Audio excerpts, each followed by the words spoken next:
सामाजिक समरसता का विषय वास्तव में मैंने ही चुना, और वो इसलिए चुना कि विश्व के सबसे बड़े संगठन, हमारे पैतृक संगठन ने पंच परिवर्तन लिया है, और पंच परिवर्तन में एक जो सबसे महत्वपूर्ण आयाम लिया है वो सामाजिक समरसता का लिया है। हमने इसलिए भी ये विषय चुना कि पूरा का पूरा भारत का संविधान सामाजिक समरसता के लक्ष्य को ही प्राप्त करना चाहता है। हमने सामाजिक समरसता का विषय इसलिए भी लिया कि राम राज्य की मूल अवधारणा ही सामाजिक समरसता है। और जब हम बात करते हैं धर्म की जय हो, अधर्म का प्राणियों में विश्व का, इसके मूल में भी आप देखिए तो सामाजिक समरसता ही है। हम कहीं न कहीं थोड़े भटक गए। उसका मूल कारण था 1000 साल की गुलामी, जिसके कारण हमारी सामाजिक समरसता थोड़ी छिन्न भिन्न हो गई। हमारे अंदर कुछ भेदभाव की भावना आ गई। अदरवाइज तो आज के 5500 साल पहले रानी सत्यवती ने उस अखंड भारत पे राज किया था, और विवाह के पहले सत्यवती और आपस में चर्चा थोड़ी हुई थी कि तुम कौन हो और हम कौन है। हुआ था कि नहीं? विवाह हुआ था। भीम ने विवाह करने के पहले हिडंबा से पूछा था क्या कि तुम्हारी जाति क्या है? अर्जुन ने विवाह करने के पहले पूछा था क्या तुम्हारी जाति क्या है? गांधारी से विवाह के पहले पूछा गया था क्या तुम्हारी जाति क्या है? और बाकी तो छोड़िए, भगवान राम ने जब विवाह किया था तो सीता की कौन सी जाति पूछी थी? ये जाति, मैं जाति इसलिए बोल रहा हूं क्योंकि ये कास्टिज्म के बारे में बहुत बड़ा भ्रम फैला दिया। झूठे वामपंथी मक्कार इतिहासकारों ने एक नई कहानी गढ़ दिया कि सदियों से जाति प्रथा है।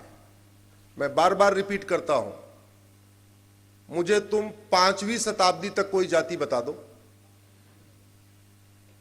कास्टिज्म क्रिश्चियनिटी के बाद आया है, उसके पहले कोई कास्ट सिस्टम था ही नहीं। और हमारा जो वर्ण सिस्टम था वो बहुत फ्लेक्सिबल था। इतना फ्लेक्सिबल था, एक भाई ब्राह्मण कहलाता था, एक भाई क्षत्रिय कहलाता था। वेद व्यास जी ब्राह्मण कहलाए, भीष्म पितामह क्षत्रिय कहलाए, राजा दशरथ क्षत्रिय कहलाए, उन्हीं के कुल खानदान के विश्वामित्र जी ब्राह्मण कहलाए। अनेकों एग्जाम्पल।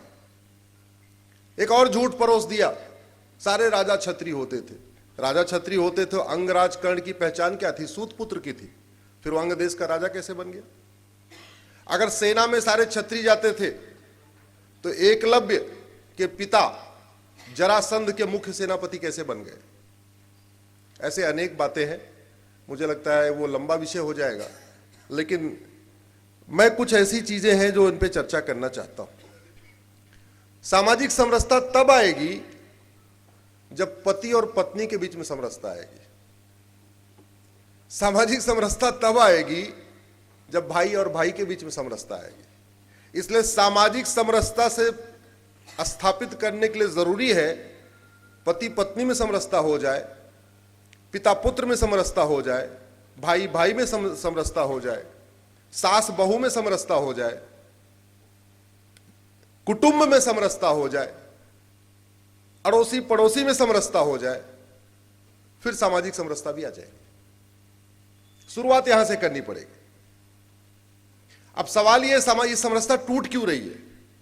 टूट इसलिए रही है कि भारतीय समाज कर्तव्य आधारित था, पश्चिम का समाज अधिकार आधारित था। और हमने जब संविधान बनाया तो अधिकार के लिए आर्टिकल 14 से लेकर आर्टिकल 32 तक 16 आर्टिकल हमने अधिकारों पे डाल दिया, और कर्तव्य पे एक डाला, आर्टिकल 51A। फोकस किस पे होना चाहिए? कर्तव्य पे। उसमें संविधान में कितनी व्यवस्था? एक आर्टिकल। अधिकार समरसता को छिन्न भिन्न करता है और कर्तव्य सामाजिक समरसता को बढ़ाता है। सामाजिक समरसता टूटती ऐसे है कि गांव का एक दबंग अपने पड़ोसी कमजोर व्यक्ति के खेत पे कब्जा कर लेता है। जैसे ही दबंग एक कमजोर के खेत पे कब्जा करता है तो सामाजिक समरसता दो घरों में टूटती है। वो कमजोर कुछ नहीं कर पाता तो लाठी लेके खड़ा होता है।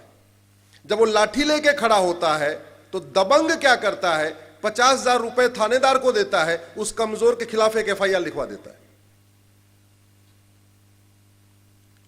अभी झगड़ा दो घर में था, अभी बाकी गांव के 100 घर दूर थे, उनकी समरसता चल रही थी। अभी समरसता कितने घरों में टूटी थी? 2 घर में। जैसे ही FIR हुआ तो वर्तमान व्यवस्था ऐसी है कि जांच में आपको दोनों पक्षों के 10-10, 20-20 गवाह चाहिए। तो अभी सामाजिक समरसता 2 टूटी थी, 20 गवाह उधर से आए, 20 गवाह उधर से आए, तो सामाजिक समरसता कितने घरों में टूट गई? जोर से बोलिए जरा। 40 घरों। और अभी तो केवल चार्जशीट तैयार हुई है, अब चलेगा मुकदमा। मुकदमा चलेगा 20 साल डिस्ट्रिक्ट कोर्ट में, 10 साल हाई कोर्ट में और 10 साल सुप्रीम कोर्ट में। एवरेज में बता रहा हूं 40 साल। अब ये सामाजिक समरसता दो घरों की टूटी थी, वो 40 घरों में टूट गई और ये टूटी रहेगी अगले 40 वर्षों तक।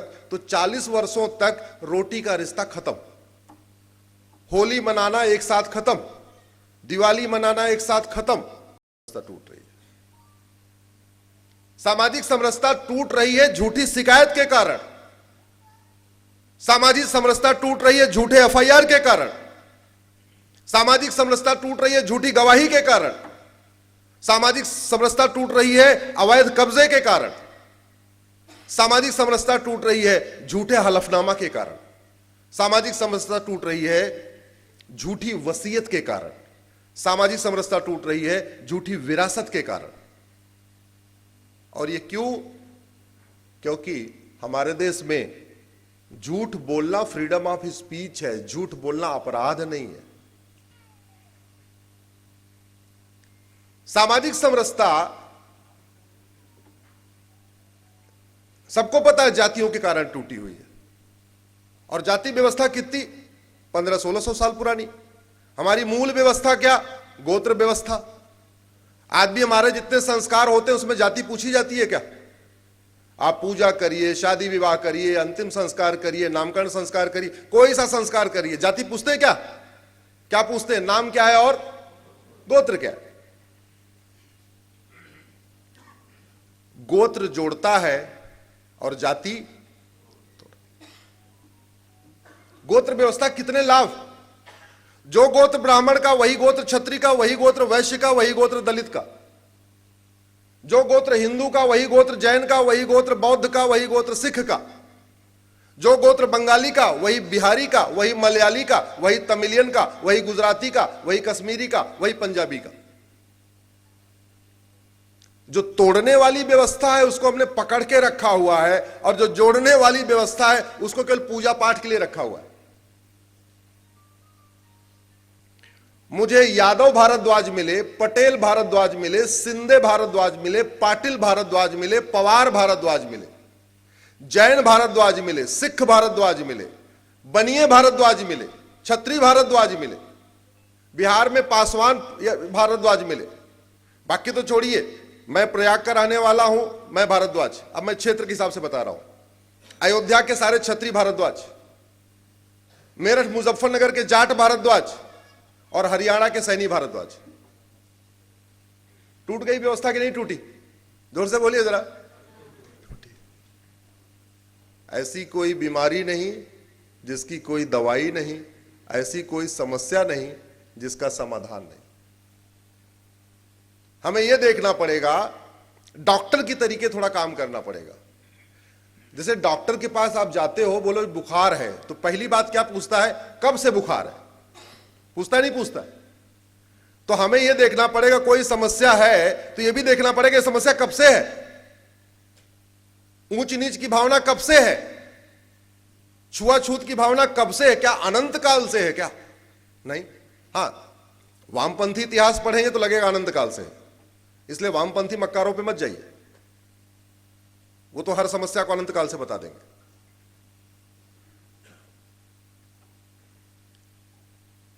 वास्तव में अगर हम सामाजिक समरसता को ठीक करना चाहते हैं तो सबसे पहले हमें इस गुलामी की शिक्षा को बदलना पड़ेगा। राजा दशरथ और उनके मंत्री सुमंत एक क्षत्रिय और एक नाविक के लड़के एक ही गुरुकुल में पढ़े थे। कृष्ण एक राजकुमार, सुदामा गरीब, एक ही गुरुकुल में पढ़े थे।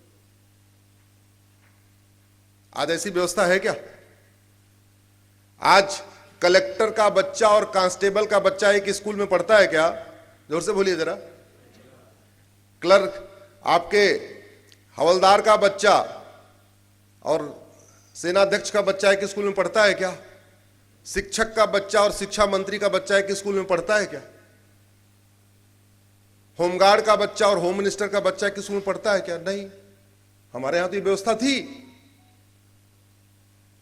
सामाजिक समरसता स्थापित करना है तो आपको यह देखना पड़ेगा वो टूट क्यों रही है। टूट इसलिए रही है, गरीब के बच्चे की अलग किताब है, अमीर के बच्चे की अलग किताब है। भगवान राम के यहां व्यवस्था क्या थी? मानव इतिहास में सबसे पहले यूनिफॉर्म एजुकेशन सिस्टम भगवान श्री राम के दादा राजा रघु ने लागू किया था।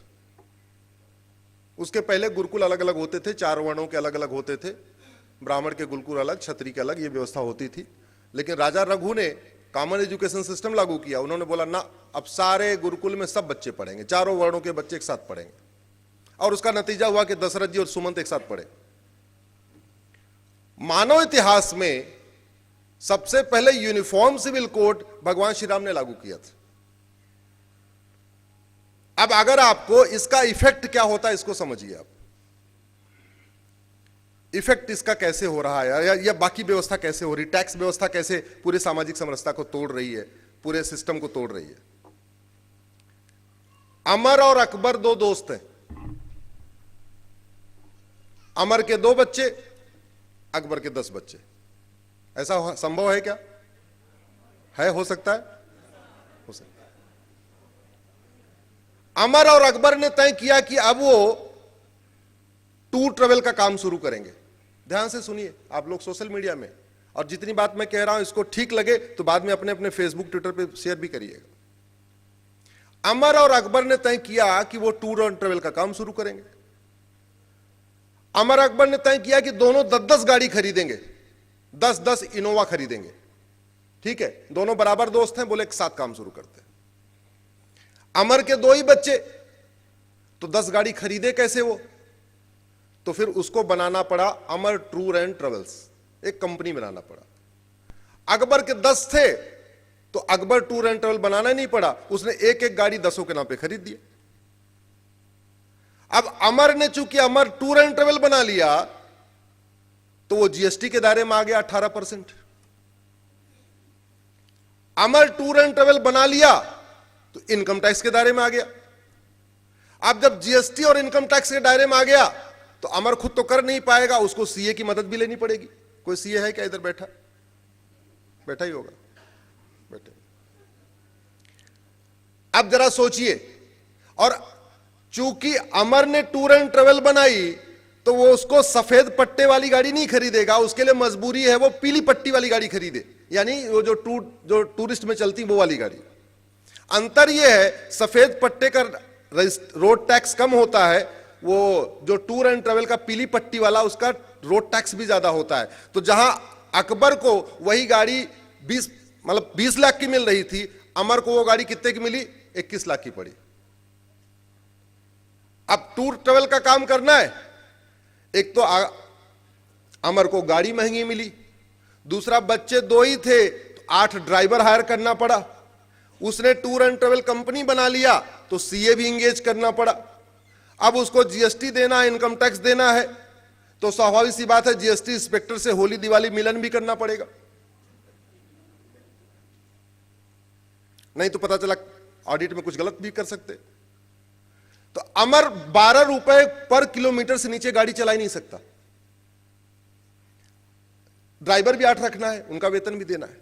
और अकबर को क्या, न जीएसटी देना है, न इनकम टैक्स देना है, न सीए को देना है, और हर साल का इंश्योरेंस भी कम देना है, क्योंकि उसकी सफेद पट्टी वाली गाड़ी है।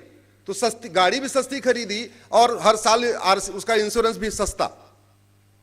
तो अकबर 10 रुपए किलोमीटर में गाड़ी चला रहा है। अब आप लोगों को गाड़ी हायर करना होगा तो 12 रुपए किलोमीटर वाली इनोवा हायर करेंगे, 10 रुपए वाली, जोर से बोलिए जरा। तो कुछ दिन के बाद अमर की दुकान बंद हो गई और अकबर धुआंधार गाड़ी चलवा रहा है। आपको देखना पड़ेगा बीमारी आ कहां से रही है। एक लड़का आता है, अपनी पहचान छिपाता है, हाथ में कलावा बांधता है और बगल के गांव में नकली आधार बनवाता है, और नकली आधार बनाया और किसी की बेटी लेके फुर्र हो गया। अगर वो अपनी पहचान के साथ फुर्र हुआ होता तो कोई दिक्कत नहीं थी, तो झगड़ा 2 घरों में होता, लेकिन उसने पहचान छिपा के किया था तो झगड़ा 2 गांवों में हो गया। अब सवाल यह है, उसका नकली आधार बना कैसे, कितने रुपए में बना, 2000 रुपए में। तो इस सामाजिक समरसता टूटने में एक बहुत बड़ा कारण क्या हो गया, वो 2000 रुपए का घूस वाला आधार। घुसपैठिए बॉर्डर पे आते हैं, 2000 रुपए में आराम से आ जाते हैं, वहां फिक्स रेट चल रहा है। बॉर्डर पे गाय जाने का 500 रुपए है, घुसपैठियों का आने का 2000 रुपए। और बड़ी जिम्मेदारी के साथ कह रहा हूं, मेरी पीआईएल सुप्रीम कोर्ट में चल रही है, और जब 2017 मैंने पीआईएल फाइल किया था तो ये जानने के लिए घुसपैठिए आते कैसे हैं, मैं असम के बॉर्डर पे गया और सिलीगुड़ी जलपाईगुड़ी गया, वहां देखने समझने के लिए कि वास्तव में घुसपैठ हो कैसे रही है। अब आप समझिए सामाजिक समरसता कैसे टूट रही है। अब वहां पे 2000 रुपए लेके उन्होंने मान लो 10 घुसपैठियों को छोड़ा, तो 20,000 रुपए लिया, 10 घुसपैठियों को छोड़ दिया। वो घुसपैठिए आए और आपके मोहल्ले के बगल में उन्होंने झुग्गी बना लिया। आपको समझ में आ गया ये तो बांग्लादेशी है, आपने उनको लाठी से उठा के 4 बार पीट दिया। तो आपकी सामाजिक समरसता गांव की भी टूट गई और नेशनल लेवल पे भी शुरू हो गई कि देखो घुसपैठियों को पीटा, घुसपैठियों को पीटा। रूट काज क्या था, अगर वो बॉर्डर से नहीं आते तो सामाजिक समरसता टूटती क्या, जोर से बोलिए जरा। और बॉर्डर पे आए कैसे, 2000। तो सामाजिक समरसता टूटने का सबसे बड़ा कारण है भ्रष्टाचार। याद रखिएगा, सामाजिक समरसता तब बढ़िया चलती है, शिक्षा में संस्कार हो, कानून का खौफ हो। शिक्षा ऐसी है, सामाजिक समरसता तब अच्छी चलेगी जब बेटे को इतना संस्कार है कि वो पिता का आदर ही आदर करेगा, और कानून का ऐसा खौफ है कि अगर हमने पिता का अनादर कर दिया तो मैं तो गया। सामाजिक समरसता तब चलेगी जब शिक्षा में इतना संस्कार है कि कोई अपने पड़ोसी की जमीन पे कब्जा नहीं कर रहा है, लेकिन इतने से बात नहीं बनेगी। कानून का इतना खौफ है कि अगर हमने बगल वाले की जमीन पे कब्जा कर लिया तो मैं तो 20 साल के लिए जेल गया। अमेरिका में एक आतंकवादी पकड़ा गया था, उसका नाम था डेविड कोलमैन हेडली। हमारे यहां भी आतंकवादी पकड़े जाते हैं, वहां भी पकड़ा गया। हमारे यहां वाले आतंकवादी कहते हैं हमने तो कुछ किया ही नहीं। अमेरिका वाले जैसे ही पकड़ा गया बोला हाँ जी हमने रेकी किया था। क्यों ऐसे खुद ही कबूल कर लिया? क्योंकि अमेरिका में रेकी करने की सजा 10 साल है और झूठ बोलने की 10 से 20 साल है। उसने एक्सेप्ट कर लिया मैंने रेकी किया तो उसको 10 साल सजा हुई। अगर वो कहता हमने रेकी नहीं किया, उसका narco polygraph brain mapping test होता, टेस्ट में कंफर्म हो जाता उसने रेकी किया, तो सजा कितनी मिलती उसको? तो बढ़िया सौदा क्या है? सच बोलना। तो सच मजबूरी में भी बोला जाए, ऐसी व्यवस्था होती है। शिक्षा में संस्कार हो तो सच बोलना ही बोलना है, लेकिन कानून का इतना खौफ हो कि मजबूरी में भी सच बोलना है। आपको सामाजिक समरसता टूट कैसे रही है? मैं पिछले 10 वर्षों से जब 1 साल 2 साल 3 साल की बच्ची के साथ बलात्कार होता है तो मैं उस रेपिस्ट की बैकग्राउंड पता करता हूं। पता चल जाता है दिल्ली एनसीआर में तो अपने पुलिस के मित्र भी अधिकारी करने वाला कौन था? किसी की छोटी बच्ची को 1 साल 2 साल की बच्ची का रेप किया, मर्डर कर दिया, उस पूरे गांव की सामाजिक समरसता खत्म।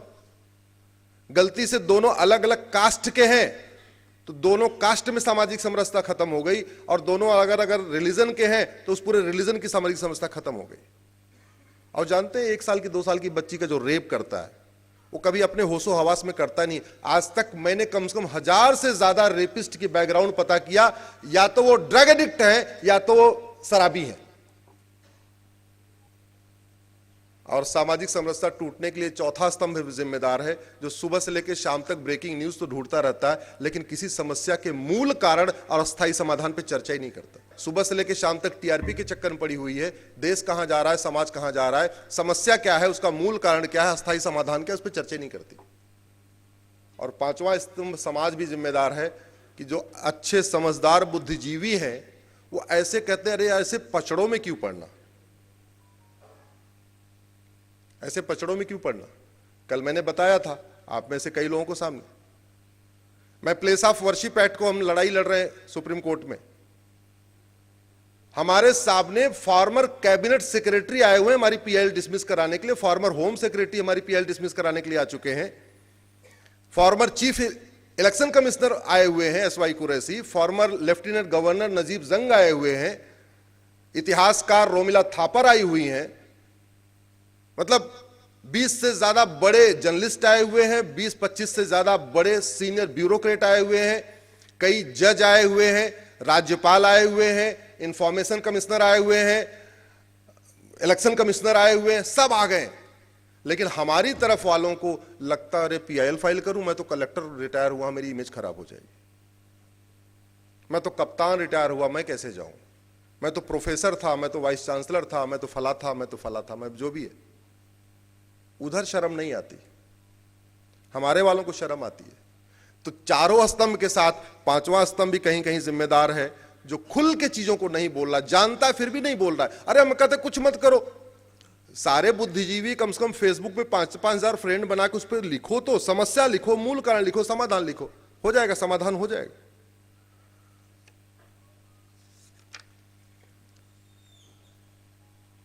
ये सामाजिक समरसता टूटने का एक बहुत बड़ा कारण है धर्मांतरण। टूटता है कि नहीं टूटता? आप ध्यान से देखिए तो हिंदुओं का सबसे बड़ा दुश्मन कौन है? कन्वर्टेड हिंदू। हिंदुओं का दुश्मन कौन है? जोर से बोलिए। आप आतंकवादियों की लिस्ट उठा लीजिए, क्या है वो? कन्वर्टेड हिंदू। अलगाववादियों की लिस्ट उठा लीजिए, क्या है वो? कन्वर्टेड हिंदू। कन्हैया तेली की हत्या किसने किया? कन्वर्टेड हिंदू। महाराष्ट्र में उमेश कोल्हे की हत्या किसने किया? कन्वर्टेड हिंदू। बुरहान वानी क्या है? कन्वर्टेड हिंदू। अफजल गुरु क्या था? कन्वर्टेड हिंदू। तो हिंदुओं के सबसे बड़े दुश्मन कौन है? तो यानी हिंदुओं के लिए जो सबसे खतरनाक समस्या क्या है? वो कन्वर्जन है कि नहीं? अब सवाल यह है, भारत में कन्वर्जन होता क्यों है? कन्वर्जन का अनेक कारण है। पहला, कन्वर्जन का सबसे बड़ा कारण है कि कन्वर्जन आज की डेट में सबसे बड़ा प्रॉफिटेबल प्रोफेशन हो गया। पूरी जिम्मेदारी के साथ बता रहा हूं, सबसे फायदेमंद इस समय प्रोफेशन है कन्वर्जन का। भाई आदमी ड्राइवर बन जाएगा, महीने में 20,000 रुपए कमाएगा, इंजीनियर हो जाएगा 50,000 रुपए कमा लेगा, एमबीए कर लेगा महीने में 1 लाख रुपए कमा लेगा। लेकिन अगर वो कन्वर्जन कराना शुरू कर दे तो 4 से 5 लाख रुपए हर महीने कमा लेगा। 1 लाख रुपए एक परिवार का मिलता है, वो भी दलित हो। अगर जैन वगैरह हो तो 3-4 लाख रुपए भी मिलता है, ब्राह्मण हो, क्षत्रिय हो तो ज्यादा मिलता है। तो वो क्या कर रहा है? वो ढूंढ रहा है। सबसे आसान होता है अपने कास्ट वालों को कन्वर्ट करना।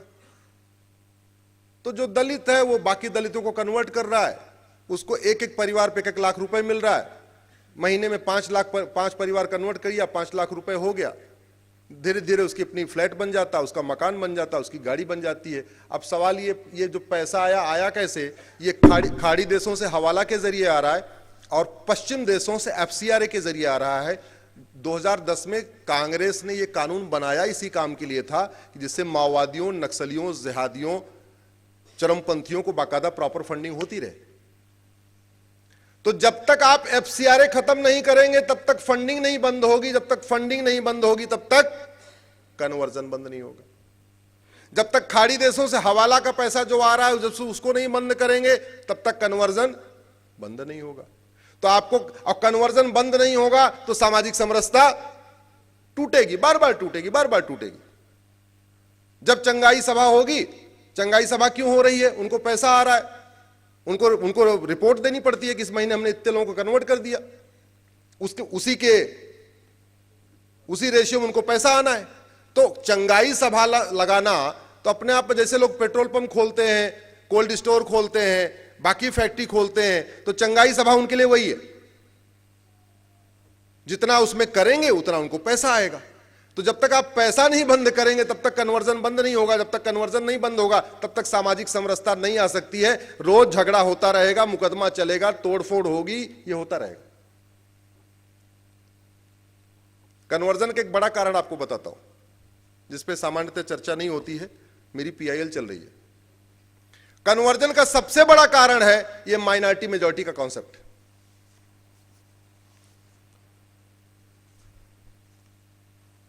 ये जो अल्पसंख्यक मंत्रालय है ये वास्तव में धर्मांतरण मंत्रालय है।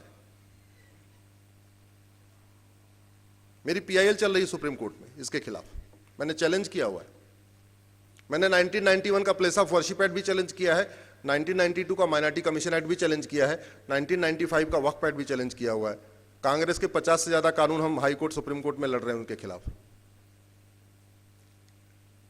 जैसे अंग्रेजों ने एक भी कानून भारत के हित में नहीं बनाया, वैसे कांग्रेस ने एक भी कानून भारत के हित में नहीं बनाया। तो कांग्रेस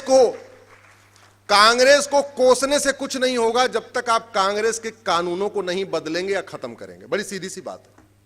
बीमारी जिसने दिया है वो बीमारी खत्म नहीं होगी तो समाधान नहीं होगा।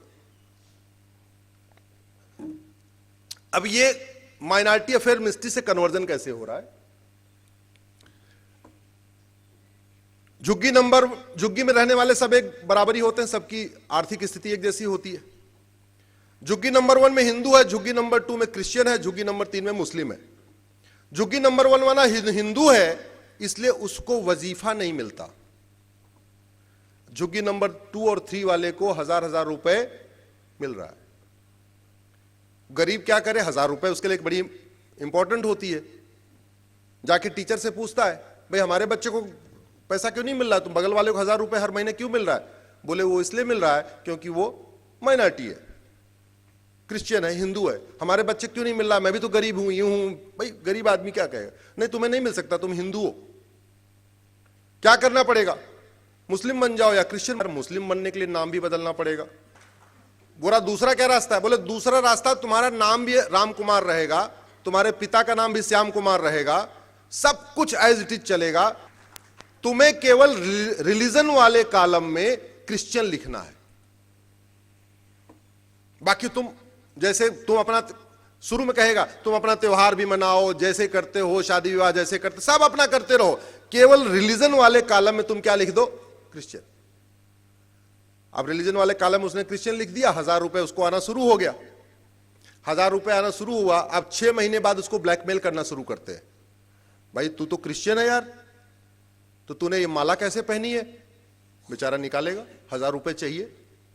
तू क्रिश्चियन है, हाथ में रक्षा कैसे बांधा है? 1000 रुपए चाहिए, निकालेगा। क्रिश्चियन है, तिलक कैसे लगाया? तिलक हटा दिया।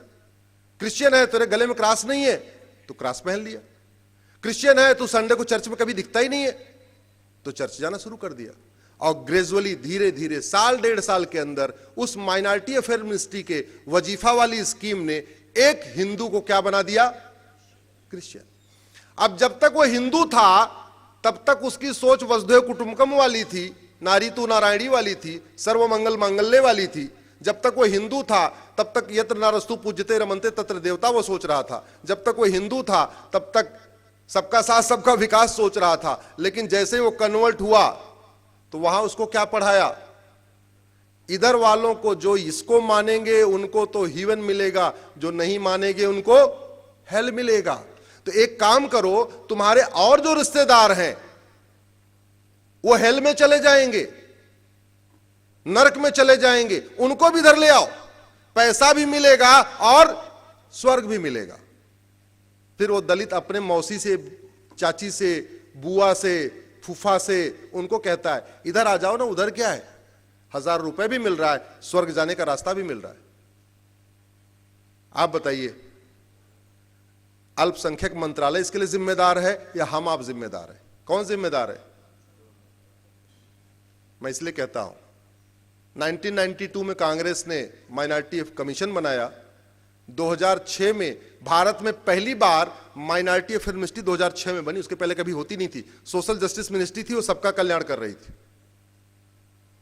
अब जब तक आप अल्पसंख्यक कल्याण मंत्रालय बंद नहीं करेंगे, अल्पसंख्यक योजनाओं को नहीं बंद करेंगे, तब तक आप कन्वर्जन नहीं रोक सकते। इस घटिया मंत्रालय के कारण हिंदुओं के टैक्स के पैसे से हिंदुओं का धर्मांतरण हो रहा है, और धर्मांतरण ही नहीं हो रहा है, सामाजिक समरसता टूट रही है।